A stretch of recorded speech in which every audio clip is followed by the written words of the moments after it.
அமெரிக்காவும் சவுதியும் இணைந்து ஈராக்கில் தாக்குதல்.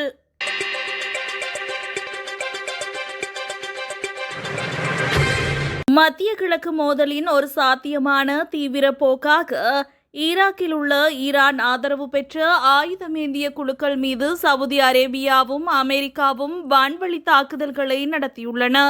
அமெரிக்க படைகள் மற்றும் சவுதியின் எரிசக்தி உட்கட்டமைப்புகள் மீது தாக்குதல் நடத்துமாறு ஈரானின் இஸ்லாமிய புரட்சிகர காவல் படையால் பணிக்கப்பட்ட ஈரான் ஆதரவு குழுக்கள் மீதே இத்தாக்குதல்கள் நடத்தப்பட்டதாக அமெரிக்க மத்திய கட்டளை பிரிவு தெரிவித்துள்ளது.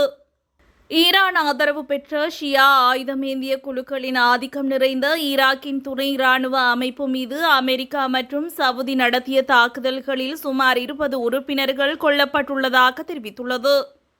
பகைமை நடவடிக்கைகளில் தற்காலிக அமைதி நிலவி வந்த சூழலில் மத்திய கிழக்கில் உள்ள அமெரிக்க படைகள் மீது ஈரான் திடீர் தாக்குதல் நடத்தும் முயற்சியாக ஏவுகணைகளை வீசியதாக அமெரிக்க படை அறிவித்த சில மணி நேரங்களிலேயே இத்தாக்குதல் நடத்தப்பட்டுள்ளது.